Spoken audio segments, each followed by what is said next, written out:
Hi friends, அஸ்ஸலாமு அலைக்கும். Welcome to இதேசனா சேனல். இன்றைக்கி வந்து பார்த்திங்கன்னா பிரேக்ஃபாஸ்ட்டுக்கு ஹெல்த்தியான நல்ல டேஸ்ட்டான உளுந்து கஞ்சி தான் செஞ்சுருக்கேன்.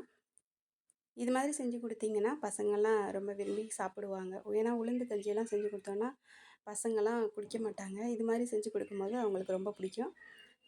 இப்போ வந்து உளுந்து நான் ஊற வச்சுருக்கேன். அதை வந்து மிக்ஸி ஜாரில் சேர்த்து அரைச்சிக்கலாம். அது கூட வந்து கொஞ்சமாக முந்திரி பருப்பு, ஊற வச்சு தோல் நீக்கின பாதாம் பருப்பு எல்லாத்தையும் சேர்த்து மிக்சியில் நல்லா ஃபைனாக அரைச்சிக்கலாம். இதுக்கு வந்து ஸ்வீட்டுக்கு வெல்லம் அல்லது நாட்டு சர்க்கரை சேர்த்துக்கலாம்.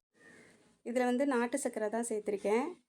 இந்த நாட்டு சர்க்கரை கரையிற அளவு கொதிச்சா போதும். அது கூட 2 ஏலக்காய் வாசனைக்கு சேர்த்துட்டு வடிகட்டி எடுத்துக்கலாம். இப்போ முந்திரி பருப்பு, பாதாம் பருப்பு, உளுந்து எல்லாத்தையும் சேர்த்து மிக்ஸ் பண்ணி அரைச்சி வச்சுருக்கேன். அதை வந்து எந்த பாத்திரத்தில் நம்ம கஞ்சி செய்கிறோமோ அதில் நம்ம ஊற்றிட்டு தேங்காய் பால் வந்து ஒரு அரை மூடி எடுத்து வச்சுருக்கேன். அதை இது கூட சேர்த்துட்டு நம்ம வெள்ளை பாகு எடுத்து வச்சுருக்கோம்ல, அதையும் இது கூட சேர்த்துக்கலாம். எல்லாத்தையும் ஒன்றா மிக்ஸ் பண்ணி விட்டுட்டு அதுக்கப்புறம் அடுப்பில் வச்சு கைவிடாமல் காய்ச்சணும்.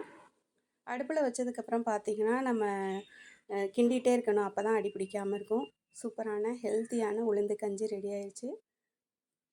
இது மாதிரி அடிக்கடி நம்ம வந்து ஹெல்த்தியான உணவுகள் எடுக்கும்போது பார்த்திங்கன்னா இந்த பீரியட்ஸ் டயத்தில் தான் பொம்பளை பிள்ளைங்களுக்கு இது மாதிரி செஞ்சு கொடுக்கலாம். ரொம்ப ஹெல்த்தியாகவும் இருக்கும். இடுப்பு வலிக்கெலாம் ரொம்ப நல்லா கேட்குங்க. நீங்களும் இதே மாதிரி செஞ்சு பார்த்துட்டு எப்படி இருந்ததுன்னு கமெண்ட்ஸில் சொல்லுங்கள். டேஸ்ட்டு வந்து சூப்பராக இருக்கும். இந்த வீடியோ பிடிச்சதுன்னா லைக் பண்ணுங்கள், ஷேர் பண்ணுங்கள்.